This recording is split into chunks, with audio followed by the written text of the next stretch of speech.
Assalamu alaikum wa rahmatullahi wa barakatuh to some of y'all, and peace out to the rest of you. Hit the share button because the message is more important than the messenger. Listen, gentlemen, first let me give shouts out to my most generous and my most frequent consistent donors, Autodidact, MLR, and D Reed. From the bottom of my black heart and the depths of my black mind, thank you, gentlemen. To the other donors, I thank you all as well. Because they are donations, you're not required to do what you have done. I would apologize. That was actually kind of a good one, though, let alone to do more or to send more. This is not a requirement on you guys' part. Whatever you guys have done has been helpful. And it has helped to make it a bit easier to stay out of Babylon a little bit longer. The amount that I would need to ensure payment to all employees if I do start a business, that's still far away. However, what I can say is this. I am still going to try to sell before I ask for just people to send. I am working on a passport wallet that will not have writing on the design. It will have a symbol. Pretty nicely done, eye-catching, pretty simple, straightforward. But it'll have that. It is designed so that from a distance, at least from a medium distance or medium proximity, if you want to call it that, it'll be recognizable. And you can actually use it for something like putting your passports in it for protection and even other documents. So that being said, the reason that I'm recording this right now is to tell you, gentlemen, that you actually have a very low chance of anybody being able to do anything if you are recognizable to each other out in the public. Not only because of what I'm designing and the way I'm designing it, but also because, frankly, I'll be able to change these things up. That's why. I've already got some of the designs came in last night and then this morning. Again, nicely done, pretty simple, easily recognizable from a medium proximity or distance. So the criteria have been satisfied. You guys may be thinking, well, if I can look and I can tell that this guy over here is one of the BMPTs, one of the black male passport travelers, whether that's SYSBM, SYSMB, IBMOR, Passport Bros, Passport Gang, Blue Book Gentlemen, any one of these, then that means that somebody else can tell. Not necessarily so. Here's why. Number one, we're early.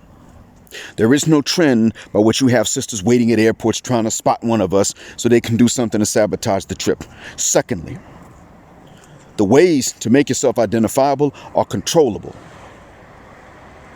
Thirdly, I've already stated that one of the ways to get around their efforts to do this is to not necessarily make yourself identifiable from the door of whatever address you're leaving in the U.S. to the airport, the first airport, U.S. or U.K., from which you're going to start your travels. I've already stated that. That's not how you do it. The next thing to understand is that if you do not work in an airport or you don't have a boarding pass, you don't get into that traveler's area of the airports these days. That's pretty standard across the board, across various nations now. You can't just accompany somebody to the gate, whether it's here, where I live, or over there from where I come and where most of you are listening, or if it's in Malaysia or in Indonesia, you got to have a boarding pass to go through the security checkpoints. Or identification that shows that you either are security yourself or you work there. That's what you must do. You don't get to just go on through because, oh, I'm with them. And great. Where's your boarding pass and your ID?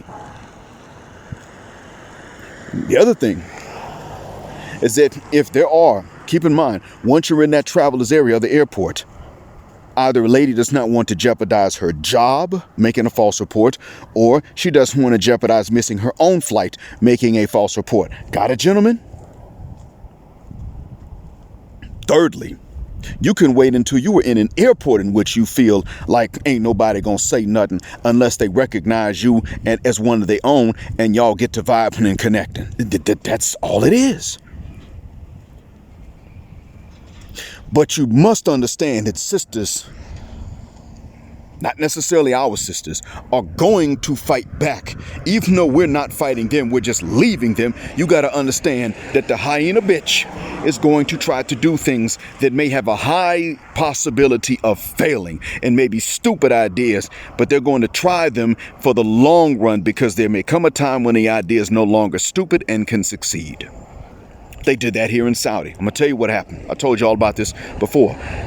Saudi women protested, and in combination with some outside pressures, they formed an inside pressure, and eventually they got what they asked for. The government made it such that adult male Saudis, though they could travel outside the country, they could not go outside the country, outside of the Gulf in general, marry a non-Gulf woman for a dowry that they could afford, then bring her back into the country. It was no longer that easy. They weren't doing that no more. The government said, man, shuck this fit. No. Like I said, there was an outside pressure too. But eventually the government said, okay, yeah, y'all can travel, but here's the deal. You're 30 or under. Well, actually, you're 29 or under, and you are healthy. You don't have something crippling you or anything like that. You got to get special permission from the government, and we're not giving that. Now, if you're 30 or above, then we'll give you special permission pretty easily. It's not even special anymore. Now, that's been somewhat de-restricted lately. They've become a bit more lax on it lately. You pay a fine. Now it's like they'll say, okay, well, we'll allow it, but you're going to pay a fine. And you got some dudes saying, man, that fine is less than a dowry. Here's your fine. Now recognize my marriage to this lady and my kids. For the mucker. So I know one guy that did that. Did it back in 2019, I believe. He married a Filipina that became Muslim. Her family was cool with it. His family wasn't. They wanted him to marry from the same tribe as him and another Inazi. But eventually they had to realize that he wasn't doing that. And so they said, okay, no biggie. You know what? She ain't the problem. Now they like her more than they like him because they see it as him being lax and stupid, but she's doing her job as a wife and as a mother to the grandchild. So that's cool. That's the way they view it. That's the way it happened here. But he even said, I mean, I'm going to have to pay a fine, but I'll do that. Now, I told him, man, you dodged the bullet. You paid a fine instead of having to pay too much of a dowry. I know you paid her dowry, but instead of having to pay the whole family, which is not Islamic anyway, you pay a fine to the government. I hope more men do this because your women, though they are respectful, they are spoiled as a mother cuss word and everybody knows it. And he shook his head. I mean, he nodded his head. And said, yeah, if you heard about that too. Yeah, man, everybody knows they're boring in bed. They don't cook, they don't clean. They ask for everything. They're just nice to you. They wouldn't even pour you tea. Well, you should have gotten a maid to do all of that. Boy. So in any case, I'm going to tell y'all straight. They're going to try this stuff. These women here tried it, and for a while they got their way. You know what wound up happening? A lot of guys couldn't get married. A lot of girls still couldn't get married. Because the one thing they weren't willing to do was go down on those cuss word dowries. A lot of the women really weren't the ones that wanted the dowries to be exorbitant. It was the fathers and the brothers, because they were too stupid to see what they were doing to themselves. And, you know, Bedouins don't stand up to societal pressure. They cave into it all the dot-gam father-mucking time because they are the original N-words. Don't sit up and think that we're the only people that do certain things. Absolutely not. Bedouins do most. They share a lot of bad habits with us. Plenty of them. Fornication ain't one of them. But you know what? Booty banditry started to become worse. And a lot of women still couldn't get married. Because a lot of these young dudes just weren't going to have that kind of money. You could borrow money from the bank, but a lot of dudes said, I'm not about to sit up here and take out a second mortgage to get married. Because I still got to take out a mortgage for a house. I got to make payments on a car. I mean, why would I even work? And jobs are hard to come by. Why would I do this? Because see, here you can go to jail if you owe a debt. A lot of them said, I'm not about to sit up here and risk going to jail because I can't find a mother cuss word job. Man, shuck that fit. Or I get one, it doesn't pay enough, or I get a job and then I lose it. Because that happens too. They said, no. So a lot of young guys said it was too risky to get married. Quite a few of them that live near the borders would say, well, hell, I'll just spend more time outside of these other countries with my wife. I'll go to Jordan and marry. I can afford that dowry. Now, I'll spend as much time with her as I possibly can. Every break I get, I go to see her. That's what a lot of them started doing. When they turn 30, they can then get her the paperwork to go and to come into the kingdom. Now, because you just pay a fine, a lot more of them will say, I'll just pay the fine and she can come join me now.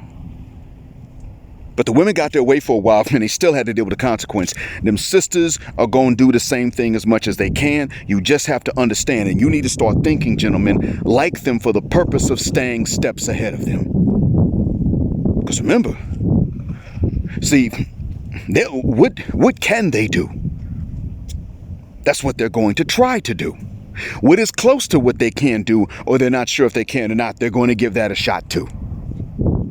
Think about it. You get into a conversation with a lady at work, you just happen to tell her, look, I'm bouncing. I'm working, but I'm not going to stay in the U.S. forever. I'm certainly not dealing with y'all trying to have a legacy. But I'm not like that. And you're actually my type. She bats her eyes at you. Yeah, okay. And you know what? She might actually be a nice woman. How would you know? What do you think she's trying to accomplish? More than likely, it's real simple. You're not going to leave your child. This way she now has the baby, so she doesn't get baby rabies. She's had somebody, but also she could be willing to do all of that and is likely to be willing to do all of that just to stop your butt from leaving, because she still knows that she cannot compete. And she just doesn't want another guy to go abroad and find exactly what that is, that all that comfort that she believes you just never deserve because you're a guy. You got to understand, gentlemen, they can do that. They absolutely can. It is worth it to many of them just to stop some of you from going abroad and finding women with whom you can be happy, because these women will be on your program. It's worth it to them. Because remember, you have to realize malice is one of their motives. Now, on my Patreon, there's some things I have that I'm not going to make free here on YouTube. Now, I back up a lot of things on Odyssey too, but what I put on Patreon ain't part of it unless it's behind a paywall. I mean, yeah, what I put on Patreon is not available on Odyssey unless it's behind a paywall. And it costs more there than it would have just subscribed to Patreon and get it. I got a travel tip series, and I do mention an alternative. One of the things that we're going to be able to do, I tell you in a travel tip series, how it is that you can stop the women, even in your family, who are close to you, from sabotaging your travel plans. And I also mention in there one of the alternatives that is equally as radical and unorthodox as some of the things that they're willing to do to sabotage your travel plans, gentlemen, because these sisters here are going to do what they can personally, but best believe, I'm sorry, those sisters there, I keep saying here, but those sisters there where you live, because I don't live with them no more, will do what they can also in conjunction with the government. Remember, they get more sympathy from politicians. That's one thing. And additionally, there's more than that. They make up the majority of voters. You saw how they responded to Judge Joe Brown. They asked him, they asked the question that he answered. Why even should a man run for mayor of Memphis when the city's majority women and black? And they were pretty much saying, why doesn't the sister run? Well, that's something you don't ask the question, you run. That's what it is. But they asked the question pretty much to say, why even should you run? And then he said what he had to say. And I'm glad he did. But I'm going to tell y'all straight, man, look. You're going to face this.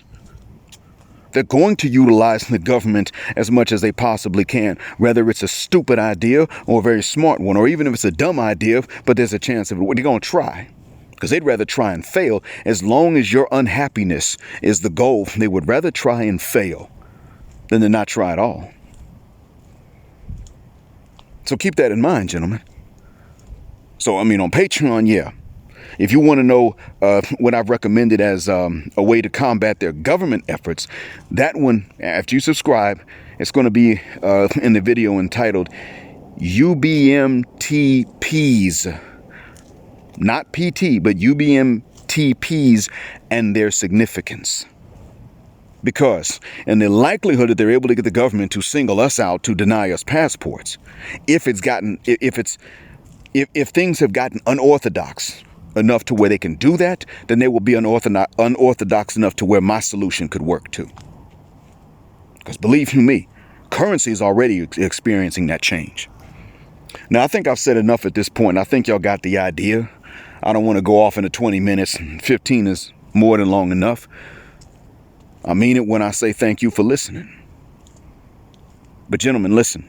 The major point that I've been trying to make is that they're going to do things to fight back. And you cannot sit up here and let that become a fear that you obey to the point you don't make yourselves recognizable to each other. Whether it's through anything I'm selling or something else. That recognizability to each other in transit and abroad is necessary. We need it because the networking is the one thing that is missing, and YouTube cannot be the only way that we do that. That's fine as a backup. We need Odyssey too. Facebook's fine, but then we also need Black Junction. Well, actually, I don't even know if that's going to work anymore. In our circle is another option, but we're going to need these ways that we can network, and there has to be an in-person way as well, and we cannot rely on YouTube because you already know what they want to do. They want to censor us and let Cynthia G run free. And her likes. Thanks for listening. As always, black heart, black mind, blackout. Assalamu alaikum. And black heterosexual, non-select male power just because they don't like it. And black patriarchy until extinction of Judgment Day. You may now move about the cabin for a little while, after which prepare for arrival. Thank you again for choosing Jet Black Airways, where we turn jet black into a verb. Keep jetting black with us until the wings and the wheels fall off. Justice forever.